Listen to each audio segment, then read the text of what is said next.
C'est vrai que de nos jours, les souris perforées, à trous, nids d'abeilles comme vous préférez commencent de plus en plus en fait à se démocratiser. Et du coup, je me suis dit que ça pourrait être sympa de vous en présenter une en vidéo parce que moi-même, j'en ai jamais testé. Et bien, bonjour à toutes et à tous. Alors aujourd'hui, Cooler Master ont gentiment décidé de m'envoyer leur MM711, mais pas que, on en reparlera plus tard. Faut rester jusqu'à la fin. Et oui. Qui est donc disponible aujourd'hui sur le marché depuis tout pile un an au prix de 55-59 € sur Amazon, à savoir que c'est l'évolution de la MM710 qui avait quand même quelques défauts et qui ont justement et heureusement d'ailleurs été corrigés sur cette MM711. Alors déjà je pense que certains d'entre vous doivent se poser la question, mais ça sert à quoi en fait de faire des souris à trous comme celle-ci? En fait c'est tout simplement une technique utilisée par les constructeurs pour rendre la souris la plus légère possible parce que oui, dans ce cas on retire de la matière ce qui va forcément rendre le produit plus léger. Les constructeurs essaient aussi en général de jouer un petit peu sur la partie esthétique, donc en y ajoutant du RGB, parce que vu qu'elles sont perforées, le RGB va être présent un petit peu de partout, que ce soit sur le dessus, en bas et un petit peu sur les côtés de la souris. Sur le côté gauche, on a deux boutons latéraux un petit peu en relief que l'on retrouve de nos jours en fait un petit peu sur toutes les souris gamers. Je trouve que la molette de la souris est vraiment très agréable, elle a un petit revêtement en caoutchouc qui permet de bien agripper le doigt. Puis ils ont eu l'excellente idée d'y ajouter du RGB sur les bords, et nous c'est ça qu'on aime. Cette fois-ci sur le dos de la souris, on a le capteur PixArt 3389 de 16000 dpi, qui est par exemple présent sur la X-Refi M4, la Razer Descender ou encore la Aorus M5.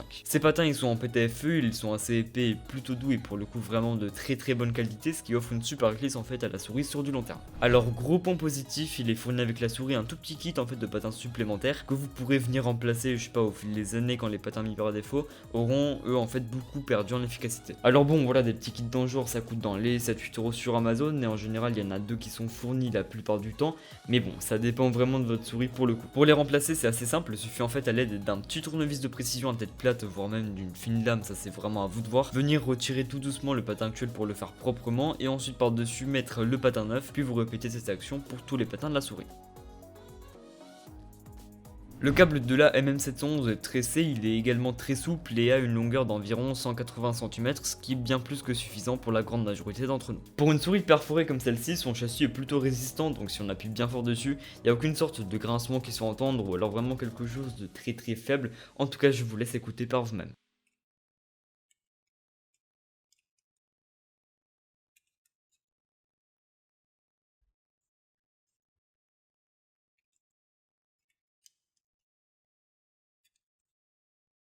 Niveau dimension, elle fait 116 mm de longueur, 62 mm de largeur pour 38 mm de hauteur, donc voilà, elle est surtout conçue pour des petites mains, mais elle peut convenir en soi à tout type de personnes, donc ça dépend vraiment à quelle prise en main et à quel type de souris vous êtes habitué. C'est vrai que pour le moment, en fait, on n'a pas évoqué son poids qui est de 60 grammes, ce qui est en soi extrêmement léger. A savoir que la même 710 est encore plus légère, 53 grammes il me semble, et bon, c'est pas vraiment une souris que je vais vous conseiller parce qu'elle embarque quand même pas mal de défauts, malheureusement. Au vu de sa forme et de sa prise en main, je considère vraiment la même 711 comme étant en fait excellente pour du claw et fingertip grip. Par contre voilà, si vous êtes habitué au palm grip, c'est pas vraiment le genre de souris qu'il vous faut. Les deux clics droit et gauche de la souris sont équipés pour le coup de switch home run et qui ont une espérance de vie de 20 millions de clics et qui sont vraiment pour le coup super agréables. D'ailleurs maintenant, je pense qu'il est temps, je vais vous faire écouter en fait un petit extrait du bruit des clics de la Cooler Master MM711 comparé à la Logitech G903 et on se retrouve donc juste après.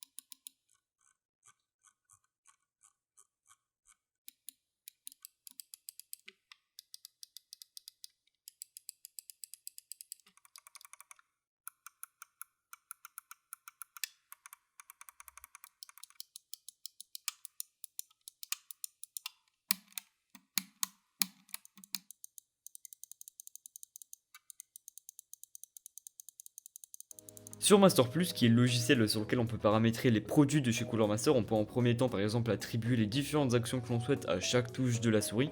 Par la suite modifier son éclairage, donc la couleur, l'animation, l'intensité de la lumière, etc. Dans performance, on peut en premier temps paramétrer le niveau de DPI de chaque profil, en tout il y en a 7. Mais voilà, si vous êtes comme moi et que vous ne changez jamais votre niveau de DPI, vous pouvez tous les désactiver et en laisser qu'un seul. Au moins voilà, en cas de misclic sur le bouton des DPI, vous ne serez pas embêté. En dessous, on choisit le polling rate de la souris, on va le laisser sur 1000 Hz, ce qui équivaut à une milliseconde. Pour distance de décollage ou lift off distance, autrement dit load, moi je vous conseille personnellement voilà, de le laisser sur bas plutôt qu'élevé. En fait, le load, c'est tout simplement la distance à laquelle le capteur de la souris va détecter ses mouvements. Généralement, plus c'est bas, mieux c'est. Surtout pour ceux qui ont en fait des petites sensi in-game, et là pour le coup, cette souris a un load inférieur à 2 mm. Alors vitesse de double clic OS, c'est plutôt intéressant parce que ça vous permet en fait de changer la sensibilité au double clic sur une échelle de 1 à 11, 11 étant le plus sensible. En tout cas pour ma part, 5 c'est parfait je trouve après avoir fait de nombreux tests. Puis pour le temps de réponse des boutons, dans la logique vous mettez 4 ms. Le seul point négatif que j'ai pu relever sur cette souris après quelques temps d'utilisation, c'est en fait en appuyant assez fort sur le bouton latéral, donc juste en dessous en fait, mais ça va simplement l'actionner, et c'est pareil pour le bouton d'épée du dessus, ce qui est assez bizarre en soi.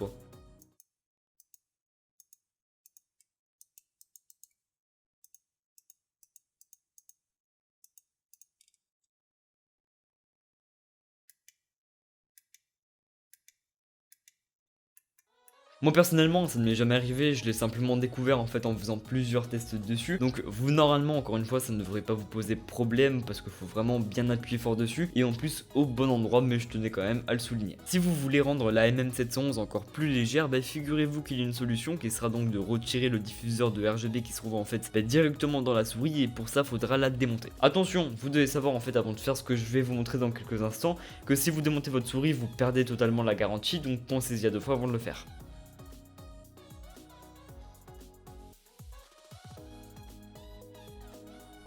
En premier temps, en faisant gaffe, on retire les 2 patins du dessous comme je vous ai montré tout à l'heure.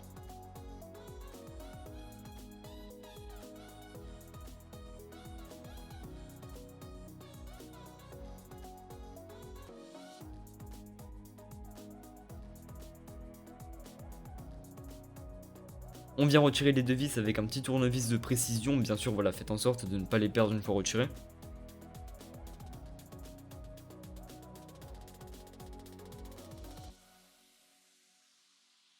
Avec vos doigts maintenant, vous allez essayer de soulever un peu la base du dessous comme vous le voyez à l'écran, puis pousser vers l'avant sans trop forcer non plus. Voilà, faites vraiment attention parce que notre but n'est pas en soi de casser la souris.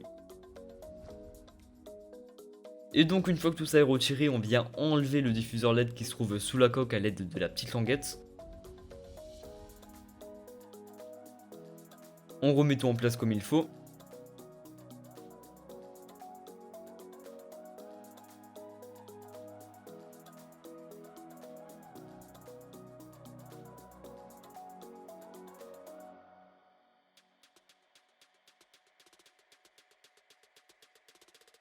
Puis voilà que maintenant la souris fait 57 grammes au lieu de 60, ce qui en soi voilà, c'est vrai, c'est pas non plus une grande différence.